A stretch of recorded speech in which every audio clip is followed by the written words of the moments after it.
Hello दोस्तों, कैसे हैं आप सब।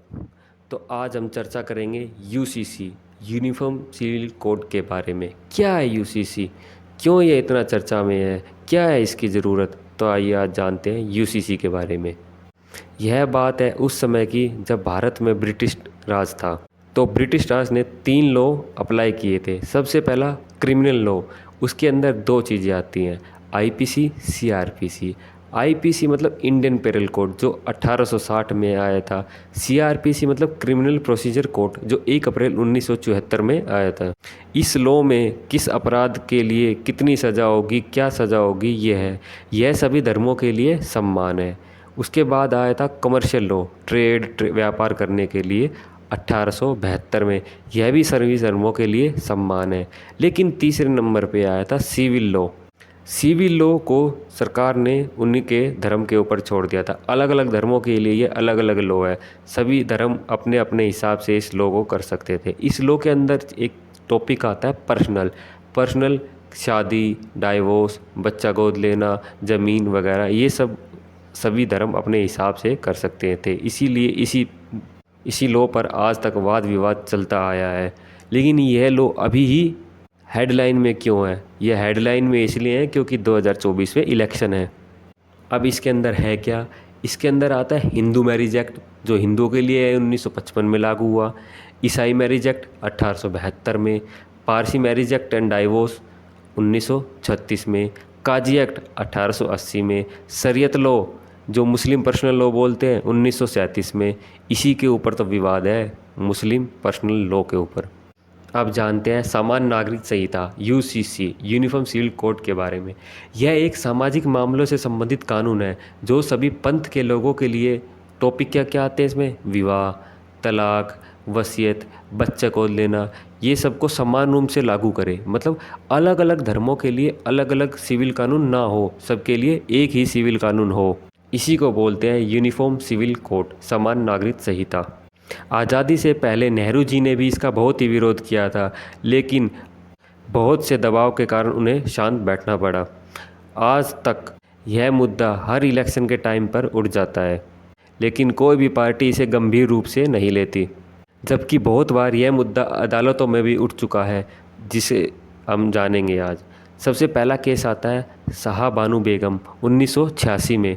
तो शाहबानू बेगम ने अदालत में केस किया था कि मेरे पति ने मुझे तलाक दे दिया है, अब मुझे कुछ एलिमनी चाहिए, जीवन बसर करने के लिए कुछ पैसा। तो अदालत ने यह केस शाहबानू बेगम के फेवर में कर दिया था। लेकिन अगले ही साल राजीव गांधी की सरकार ने संसद में इस निर्णय को पलट दिया। उन्होंने कहा जिस एक्ट के तहत शादी हुई है तो ये डाइवोर्स का केस भी उसी एक्ट के तहत चलेगा, ना कि अदालत के लोगों से। अब अदालत मजबूर क्यों है, वो इसे पारित क्यों नहीं कर सकती? पारित इसलिए नहीं कर सकती क्योंकि ये मुद्दा आता है आर्टिकल 44 में। डीपीएसपी मतलब डायरेक्टर प्रिंसिपल ऑफ स्टेट, मतलब कि स्टेट इसके कानून बना सकती है, ना कि अदालत। आर्टिकल 44 में एक लाइन लिख दी थी, शेल एंडेवर, मतलब सरकार को कोशिश करनी चाहिए देश में यूसीसी लागू करने का। बस इस कोशिश वर्ड से ही सारा गेम स्टार्ट होता है। अगर यह मुद्दा एफआर मतलब फंडामेंटल राइट्स में होता, मतलब आर्टिकल 12 से 35 के बीच में होता, तो सुप्रीम कोर्ट इस पर निर्णय ले सकती थी। लेकिन आर्टिकल 44 के तहत इस पे तो एफआईआर भी नहीं हो सकती। One law for all religious community, marriage, divorce, inheritment, adoption is equal to UCC uniform civil code. तो अलग अलग समय पे अदालतों ने बहुत सी बार सरकारों को फटकार लगाई है कि जल्द से जल्द यूसीसी लगाया जाए। लेकिन सरकार क्या करे, इलेक्शन के चक्कर में, मुस्लिम वोट चाहिए, ये सब के चक्कर में इस पे कोई गंभीर कदम नहीं उठाती। हाँ, इलेक्शन के आसपास ये मुद्दा ज़रूर उठ जाता है। जैसे कि 2018 में इस मुद्दे के ऊपर 21 लॉ कमीशन बैठाया गया था, जिसके हेड थे जस्टिस BS चौहान, जिनका उस टाइम 185 पेज की रिपोर्ट में ये कहना था कि आज के भारत में इसकी कोई ज़रूरत नहीं है, क्योंकि भारत विभिन्न धर्मों का देश है। सभी धर्मों को अपनी अपनी आज़ादी है, वे अपने धर्म के हिसाब से अपना लॉ बनाए। 2018 में इसलिए क्योंकि 2019 में इलेक्शन थे। अभी 2022 में फिर से लॉ कमीशन बना है, जो कि 19 जून 2023 को घोषणा की है। अब 2023 में क्यों? क्योंकि 2024 में इलेक्शन है। लेकिन लॉ कमीशन का काम सिर्फ यही हो सकता है, वो सरकार को एडवाइस दे सकती है। और ये लॉ कमीशन सिर्फ 3 साल के लिए बनता है।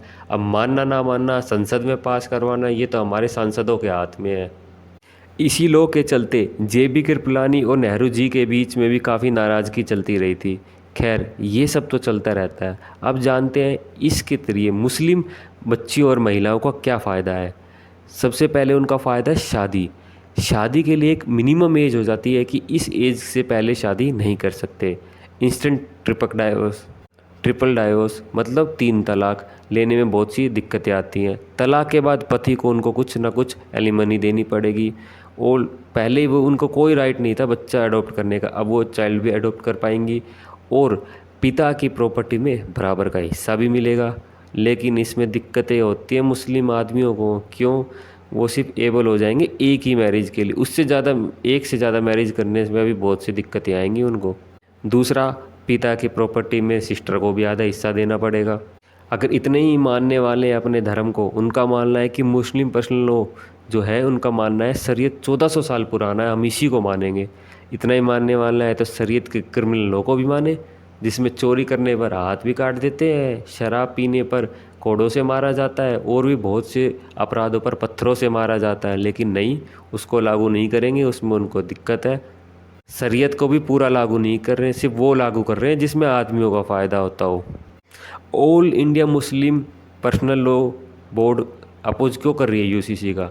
क्योंकि उनका मानना है कि इससे उनकी पर्सनल पहचान छिन जाएगी, उनके खिलाफ कोई षड्यंत्र हो रहा है, कोई साजिश हो रही है। क्या ये लॉ भारत में लागू हो सकता है? जैसा कि आपने डायरेक्टर प्रिंसिपल में बताया था, ये स्टेट का मुद्दा है और ये भारत में पहले से भी है। हमारे स्टेट गोवा में गोवा सिविल कोड, उसमें सभी धर्मों के लिए सेम कानून है। तो जब गोवा में हो सकता है तो बाकी सभी राज्यों में भी हो सकता है। अब 15 जून 2023 को मोदी जी ने पब्लिकली स्टेटमेंट भी दे दिया था, हम यूसीसी के बारे में सोच रहे हैं, इसको मॉनिटर कर रहे हैं। अब जो 22वीं लॉ कमीशन बैठी है उसने 30 दिन का समय मांगा है सभी से, सभी धर्मों के हेड से, सभी जनता से। कोई भी अपनी राय 30 दिन के अंदर सेकंड लॉ कमीशन को दे सकता है, वह उस पर विचार करेंगी, लेकिन सिर्फ 30 दिन के अंदर। अब जैसा कि हम जानते ही हैं, हिंदू, सिख, जैन प्लस बौद्ध, इन सब के लिए एक ही एक्ट लागू होता है, हिंदू मैरिज एक्ट। जबकि मुसलमान और ईसाइयों के लिए अपना अलग कानून है। मुसलमानों के लिए है शरीयत, जो कि 1937 में लागू हुआ था, जिस पे ये सारा खेल चल रहा है। इसी तरह दिल्ली सिख गुरुद्वारा प्रबंधक कमेटी का भी कहना है कि उनकी भी यह बहुत पुरानी मांग रही है कि हमें हिंदू सेक्शन एक्ट के अधीन ना लाया जाए, मतलब हिंदुओं से हमें एक साथ ना किया जाए, हमारा अलग कानून होना चाहिए। क्योंकि सिख लोग गुरु ग्रंथ साहिब के अनुसार ही चलते हैं, तो उनका कहना है हमारा भी शादी तलाक ये सब सिख ग्रंथ के हिसाब से ही होना चाहिए। लेकिन उन्हें हिंदू मैरिज एक्ट मानना पड़ता है, क्योंकि वो पहले से ही इस एक्ट के अंदर डाल दिए गए थे। अब सारा मुद्दा चल रहा है शरीयत, मुस्लिम पर्सनल लॉ के हिसाब से। क्या यूसीसी और किसी देश में है?